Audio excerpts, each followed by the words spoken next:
자, 오늘도 3040 은혜의 숲과 더불어서 2022년도 사순절의 깊은 묵상 함께 진행하도록 하겠습니다. 요즘 오미크론이 확산이 아주 걱정스럽고 많이 또 우려가 되고 있는데, 우리 3040 은혜의 숲 가족 여러분들, 여러분도 마찬가지지만 사랑하는 자녀들까지도 우리 하나님의 은혜 가운데서 정말 건강하고 평강하게 지낼 수 있기를 간절히 바랍니다. 자, 우리 월요일 3월 21일 월요일 죄에서 구원해 주실 예수 묵상을 한번 시작해 보죠. 자, 오늘 말씀을 보면은 마태복음 1장 21절이 그 주 요절인데요. 아들을 낳으리니 이름을 예수라 하라.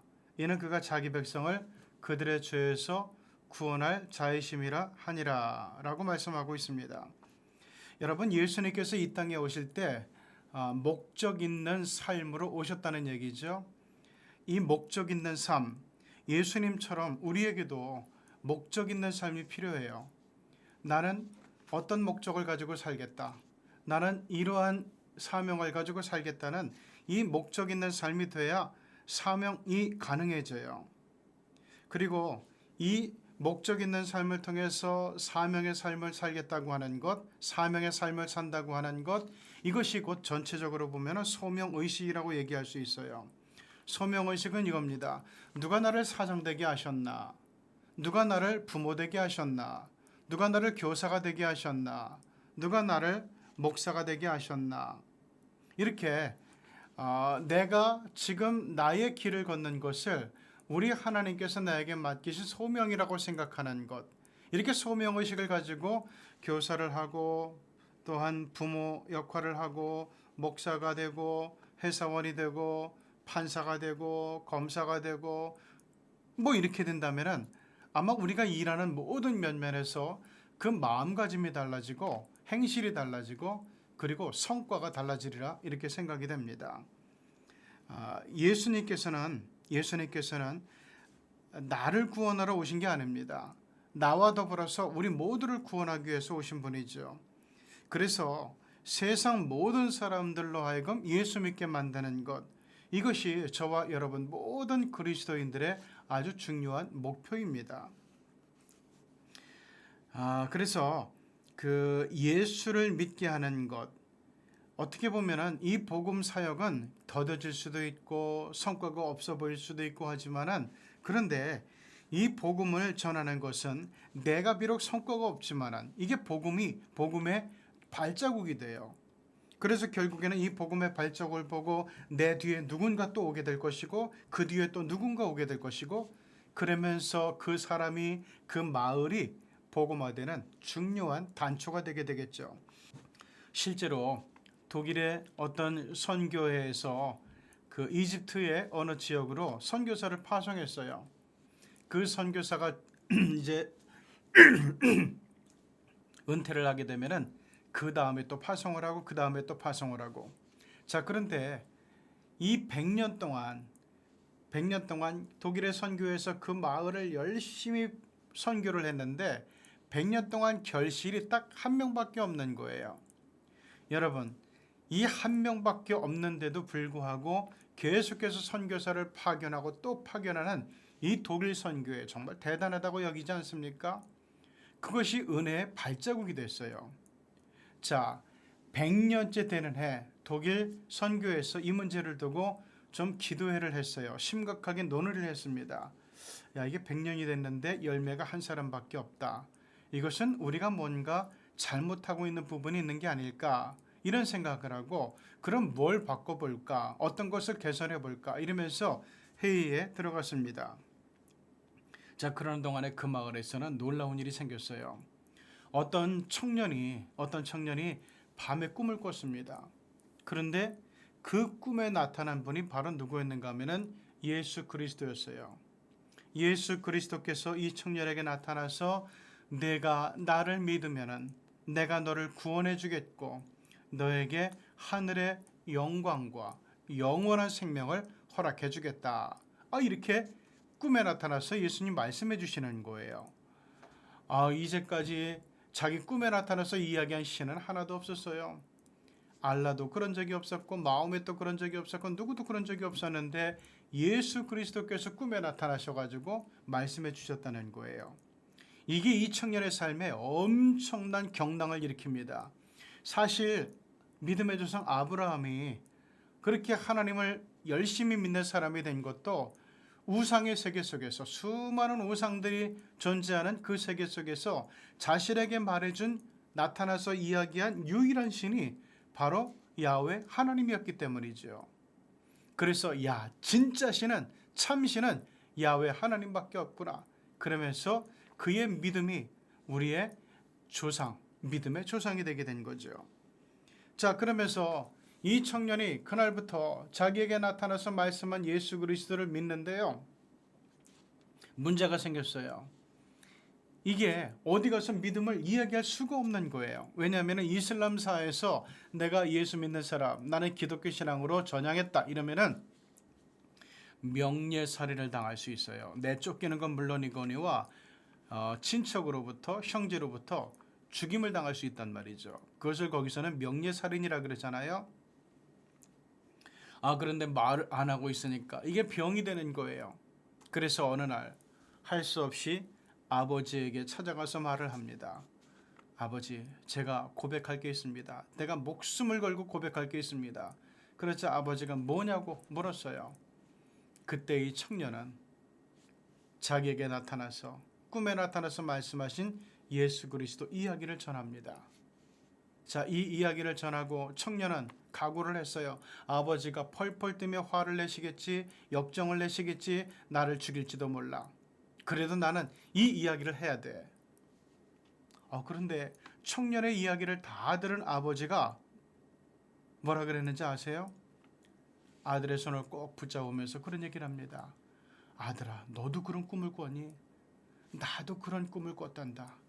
그래서 나도 아버지가 돼서 이 사람들에게 예수 얘기를 할 수가 없어가지고 내가 속으로만 꾹꾹 눌러 앉고 있었는데 나만 알고 있었는데 그런 나만 알고 있으려고 그러니까 말하지 못하니까 너무너무 고통스러웠는데 내가 이 이야기를 해줬구나.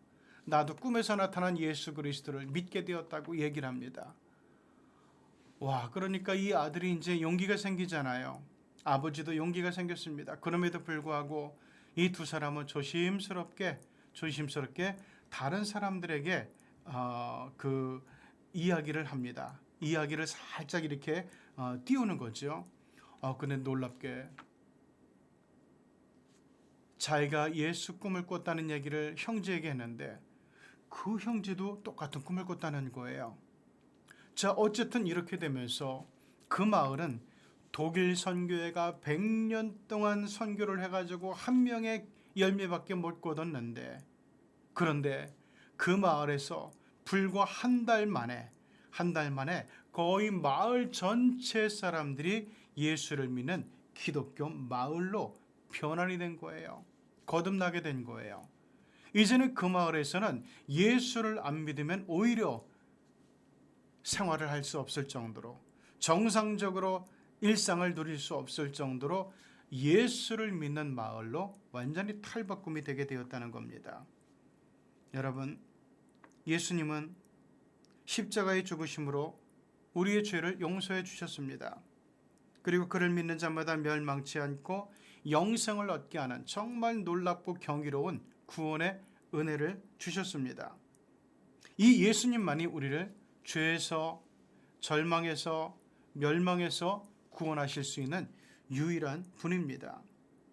우리가 오늘날 이 사순절의 묵상을 통해서 꼭 기억해야 될 것은 우리가 바로 이 믿음을 전해야 된다는 거예요. 우리가 이 믿음을 전할 때 지금도 세계 어느 곳에서는 어둠과 학대와 멸시와 고통 가운데 살아가는 수많은 인류가 있는데 이 사람들이 예수의 복음을 들을 때 나를 위해서 죽어주신 신이 있구나. 내가 누군가에게 사랑을 받는구나. 최고의 신의 사랑을 받는 사람이 바로 나라는 존재구나. 내가 이 신을 믿을 때, 하나님을 믿을 때, 이 주님을 믿을 때 나에게 구원의 길이 열리고 영생의 길이 열리고 천국 길이 열리는구나. 이 사실을 알게 될 때 이분들이 얼마나 힘을 얻고 얼마나 용기와 희망을 가지고 살지 몰라요. 궁극적으로 우리 예수 믿는 사람들은 소명의식을 가지고 살아가는 사람들입니다. 목적을 가지고 사명을 가지고 살아가는 사람들입니다. 오늘도 이 복음의 사명을 늘 기억하면서 기회가 왔을 때 그 기회를 놓치지 않는 저와 여러분이 되시기를 바랍니다. 자, 이제 3월 20일 화요일 그 다음 묵상으로 가볼까요? 회개에 합당한 열매를 맺는 삶. 마태복음 3장 8절에서 9절입니다. 그러므로 회개에 합당한 열매를 맺고 속으로 아브라함이 우리 조상이라고 생각하지 말라. 내가 너희에게 이르노니 하나님이 능히 이 돌들로도 아브라함의 자손이 되게 하시리라. 자, 여러분, 제가 지금 묵상을 진행하는데 그냥 저를 쭉 따라오실 필요 없어요. 월요일 묵상에 마치면 잠깐 중지시키시고 여러분이 마음속에 성령께서 이끄시는 대로 묵상을 하시고 기도를 하시고 그렇게 하고 나서 화요일 묵상으로 들어가시면 더욱더 은혜가 됩니다. 자, 오늘 이 회개에 합당한 열매를 맺어라. 이것은 세례 요한의 말씀입니다. 유대 광야에 회개하라 천국이 가까이 왔다라고 하는 세례 요한의 그 선지자의 음성이 예언자의 음성이 막 들리기 시작합니다. 자, 여기서 중요한 것 회개하라. 사도 요한이 세례 요한이 입을 열자마자 했던 얘기는 회개하라는 것이었어요. 왜? 천국이 가까웠으니까. 천국이 가까이 왔는데 왜 회개를 해야 되죠? 천국에 합당한 사람이 되려면은 회개를 해야 되니까 그런 거죠. 여러분, 회개라는 것은 죄를 인정하는 거예요. 나는 죄가 있습니다. 이 얘기는 곧 나는 죄인입니다 하는 고백이죠. 내가 죄인이 될 때 비로소 하나님이 필요해지고 우리의 구세주가 필요해지게 되는 거예요. 죄를 인정하지 않는 사람들, 내가 죄인됨을 고백하지 않는 사람들에게 하나님 필요 없어요. 주님이 필요 없어요. 자, 이렇게 죄를 인정하게 되고 죄인됨을 고백하게 될 때 그럼 누가 나를 이 죄에서 구원해 줄 것인가? 하나님이 예수 그리스도가 우리의 구세주가 되는 거죠. 자, 그러면서 하나님을 통해서 우리는 은혜를 받게 되고 사랑을 받게 되고 용서를 받게 되고 구원을 받게 되고 영생을 받게 되는 거예요. 그렇기 때문에 회개라고 하는 것은 구원의 스타트라인이에요. 구원의 출발선이 됩니다. 여기서부터 우리 구원이 시작되는 거예요. 그래서 임종을 앞둔 사람들, 믿음 없던 사람들에게 목사님들이 가면은 뭘 얘기하죠? 지금 당장 숨이 꼴딱꼴딱 넘어가서 고통스러워하는 사람에게 당신이 죄인이라는 것을 고백하라고 얘기를 해요. 그럴 때 어떤 사람들은 이 사람들을 위해 기도해 주지, 이 사람들을 안수기도 해주지, 이 사람들에게 천국 가라고 기도해 주지, 왜 목사님은 회개를 자꾸만 이야기하나? 이 중요한 순간에, 이 위급한 순간에. 왜 그러는가 하면은 회개가 선행되지 않으면 어떤 축복기도도 안 먹혀요. 어떤 복음도 그에게 먹히지 않기 때문에 그렇습니다. 회개는 구원의 스타트라인이에요. 자, 그러면서 오늘 요한은 회개에 합당한 열매를 맺어야 된다 이렇게 얘기를 해요. 여러분, 세례를 받는다는 의미는 뭔가 하면은 내가 회개했다는 표시예요. 내가 회개했고 나는 이제 예수님이 필요하고 예수님의 사람으로 살아가겠다고 하는 결단의 표시가 바로 세례입니다. 세례는 신앙의 끝이 아니에요. 난 이제 세례 받았으니까 구원받을 수 있어. 옛날 중세 시대는 물론 그랬어요. 나는 세례 받았으니까 이제는 구원의 사람이 됐고 이제는 하늘나라 갈 수 있어. 아니요, 그렇지 않아요. 세례는 신앙의 끝이 아닙니다. 세례는 신앙의 아주 초기 과정이에요. 우리는 세례를 받으면서 회개에 합당한 열매를 맺는 삶으로 계속해서 발전해 나가게 됩니다. 회개에 합당한 열매가 없으면은 우리가 하늘나라 가서 칭찬받을 게 없어요. 그렇잖아요. 나 한 몸 겨우겨우 들고 온 사람, 나 한 사람의 구원만 겨우겨우 감당한 사람, 이 사람은 천국 가서 그렇게 칭찬받을 게 없어요. 여러분, 굉장히 심각한 얘기입니다. 우리가 이 땅에 살면서 천국 가는 것은 굉장한 은총이죠. 축복 중에 축복이에요. 그러나 막상 천국에 가면은 다 그 은혜를 입고 있는 사람들이에요. 거기서부터는 얼마나 이 사람이 큰 상급을 받은 사람인가, 얼마나 큰 믿음의 상급을 받은 사람인가, 이것이 그 사람의 아이덴티티가 돼요. 정체성이 되는 겁니다. 그러므로 회개에 합당한 열매를 많이 맺어야 돼요. 그래야 우리가 하늘나라 가서 면류관을 쓰고 많은 상급을 받고 그 명예를 가지고 영원한 시간, 영원한 역사를 누리는 그런 인생이 되는 겁니다. 그렇기 때문에 회개에 합당한 열매 자체가 없으면 하나님의 인정을 받을 수 없고, 그리고 우리 하나님의 칭찬을 받을 수가 없고, 천국에서 명예로운 삶을, 영광의 삶을 살아갈 수가 없게 되는 겁니다. 여러분, 이 땅에서도 어떤 사람들은 별과 같은 삶을 사는데, 나는 어둠 속에서, 어둠 한 구석에서 그냥 저냥 이렇게 하루 벌어 하루 먹는 삶을 살았다면 이게 얼마나 덧없습니까? 그리고 얼마나 우리 자신을 비참하게 만드는 겁니까? 그런데 하늘나라 가서도 그런 삶을 영원한 시간 동안 살아야 된다면 이것처럼 힘든 일이 어디 있겠습니까? 회개에 합당한 열매를 맺는 그런 삶을 꼭 같이 살아갈 수 있기를 바랍니다. 그 다음에 3월 23일 수요일, 하나님께 영광이 될 착한 행실. 마태복음 5장 16절, 이같이 너희 빛이 사람 앞에 비치게 하여 그들로 너희 착한 행실을 보고 하늘에 계신 너희 아버지께 영광을 돌리게 하라. 굉장히 중요한 말씀이에요. 자, 이것은 마태복음 5장부터 7장은 산상수훈이라 그러죠.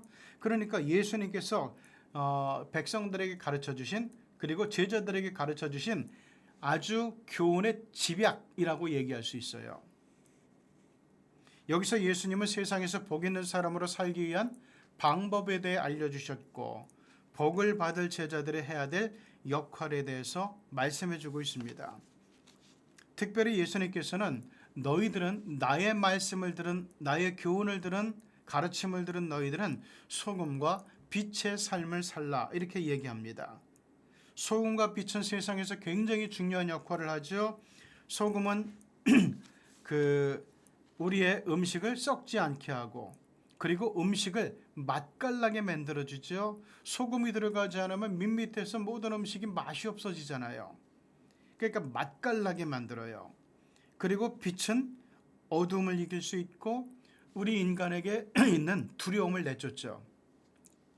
시골에서, 옛날 가로등도 하나 없는 시골에서 걸어가는 것, 그리고 산자락에 무덤이 줄줄이 있는데 그 길을 홀로 걸어가는 것, 이거는 굉장히 두렵고 아주 공포스러운 일이에요. 제가 어릴 때 어린 시절부터 교회를 다니는데 수요일 밤에, 그리고 수요일 저녁에, 주일날 저녁에도 갔다 오는데 꼭 겨울이 되면은 어두운 밤을 걸어와야 되거든요. 얼마나 무서웠는지 몰라요.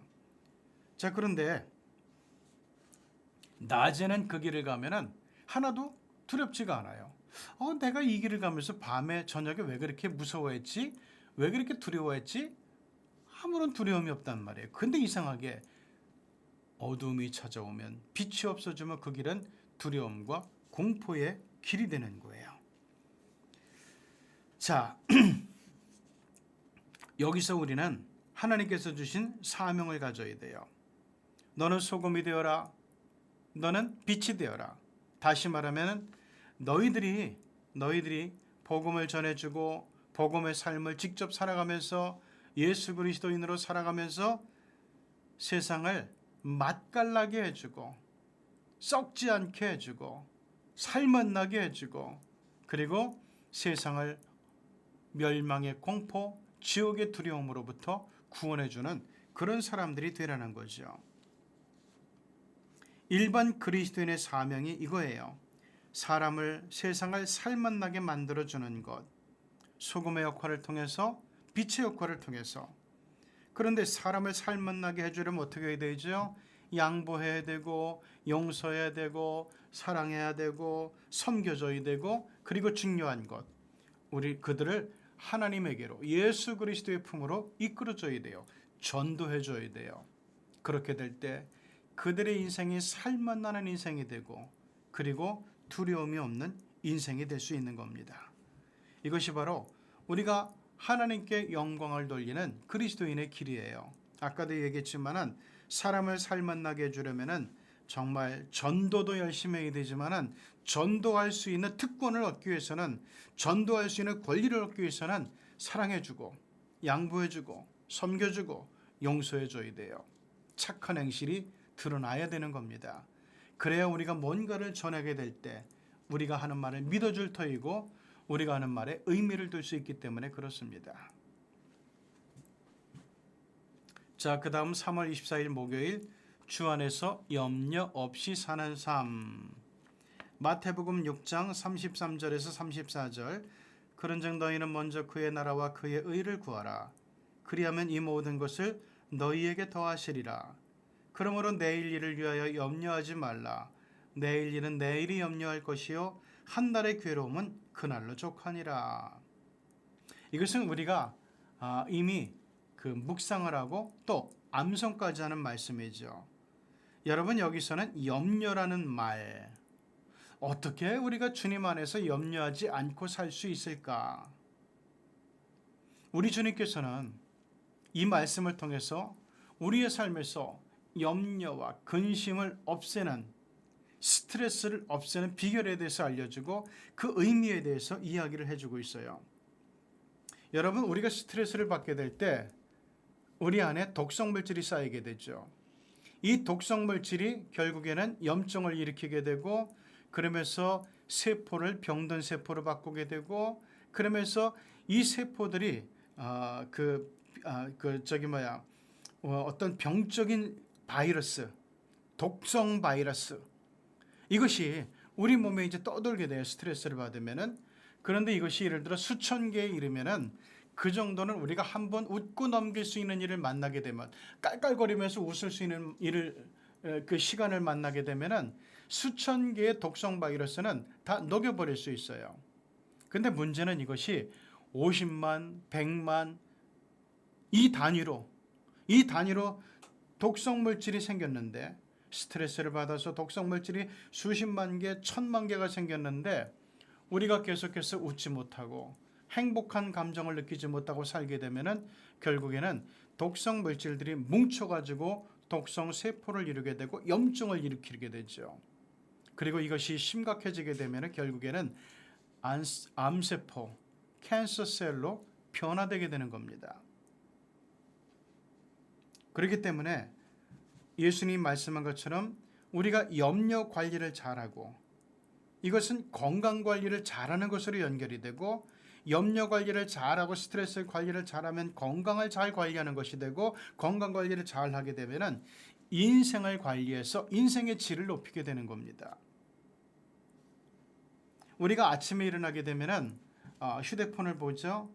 뉴스를 보죠. TV 켜고 뉴스를 보죠. 어떤 사람은 신문을 보죠. 어떤 사람은 또 스케줄을 생각해 봅니다. 우리가 아침에 일찍 일어나 가지고 어떤 세상을 보고 오늘 할 일을 보고 막 이렇게 하면 어떻게 되죠? 오늘 즐거운 일로 시작되는구나. 이것보다는 천근만근으로 시작되는 그런 하루가 더 많을 거예요.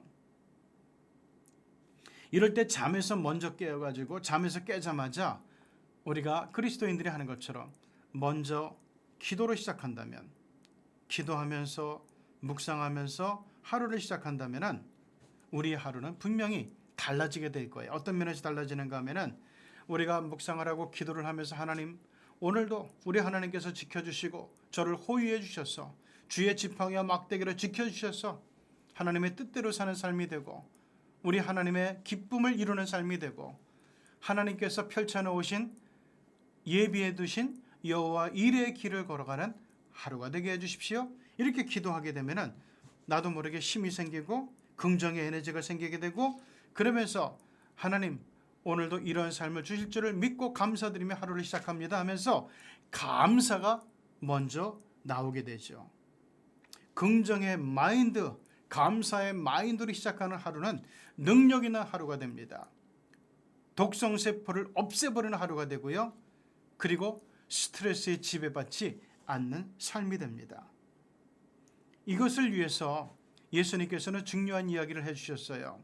수고하고 무거운 짐진 자들아, 스트레스 받는 자들아, 다 내게로 오라. 내가 너희를 쉬게 하리라. 그러면서 나는 마음이 온유하고 겸손하니 나의 짐을 지고 너의 짐을 나에게 맡기라. 이렇게 얘기해 줍니다. 자, 예수님과 짐을 바꿔지라는 거예요. 자, 예수님의 짐은 무슨 짐이죠? 하나님의 의가 가득해 있는 짐이에요. 우리의 짐은 인생의 괴로움과 스트레스가 있는 짐이에요. 이것을 바꿔지게 되면서 어떻게 됩니까? 우리는 하나님의 의를 위해 살게 되고 하나님의 칭찬과 하나님의 축복과 우리 하나님의 은총이 점점 넘치는 삶을 살게 되고, 그러면서 평안이 생기게 되고 하늘 구원의 미래를 미리 누릴 수 있는 인생이 되는 거예요. 이것이 바로 주님 안에서 염려 없이 살아가는 삶이 되는 지름길인 겁니다. 오늘 이 길을 우리가 들었으니 이제는 아침에 일어나자마자 세상을 찾는 것이 아니라, 일정을 찾는 것이 아니라 하나님을 먼저 찾고 무릎 꿇고 묵상하고 기도하며 시작하는 우리 3040 은혜의 숲이 되기를 주님의 이름으로 축복합니다.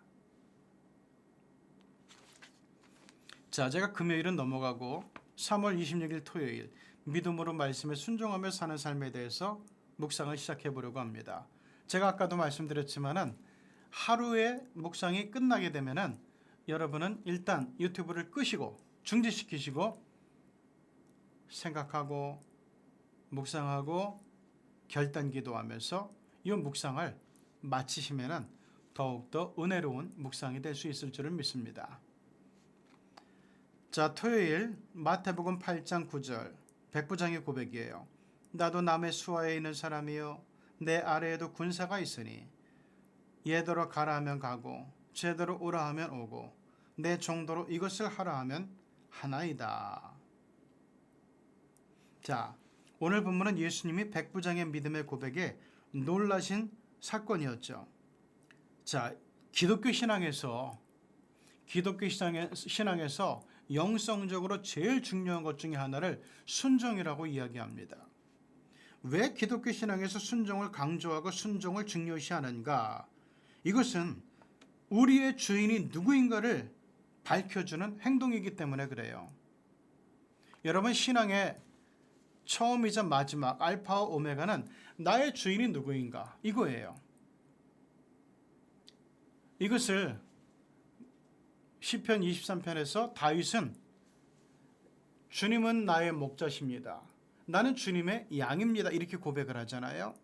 자, 이것이 나의 주인이 누구인가? 이 고백이었어요. 나의 주인이 정확하게 정해질 때 그 사람은 깊은 믿음의 세계로, 능력 있는 믿음의 세계로, 주님을 만나는 믿음의 세계로 들어갈 수가 있게 돼요.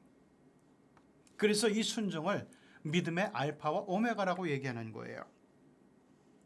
여기서 백부장이 고백을 해요.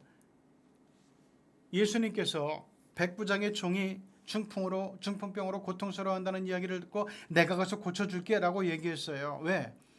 이방인 백부장이 믿음을 갖고 있다 그러니까, 예수님은 필요로 한다 그러니까 예수님이 얼마나 반갑겠어요. 예수님은 유대인들에게만 복음을 전하는 게 목적이 아니라 이 이방인들에게도 복음을 전하는 것이 목적이에요. 온 인류들에게 복음을 전하는 게 목적이거든요. 그런데 로마 백부장이 예수를 믿는 사람이 되면은 그로 인해서 얼마나 많은 사람들이 더 예수를 믿겠어요. 파급 효과가 크겠습니까? 그래서 예수님은 내가 가서 고쳐준다 그런 거예요. 근데 이 백부장이 안 돼요. 예수님 길을 막았어요. 사람들이, 제자들이 깜짝 놀랐어요. 저 인간이 지금 무슨 말 하는 거야? 그때 백부장이 이런 얘기를 합니다. 예수님, 저의 종이 중풍병으로 고통스러워하는데 제가 이 병을 고쳐달라고 예수님께 왔는데 제 이야기를 듣고 예수님께서 우리 집으로 찾아가서 그 백부장을 고쳐주는 것, 이것은 예수님께서 저의 명령에 순종하는 것이 됩니다.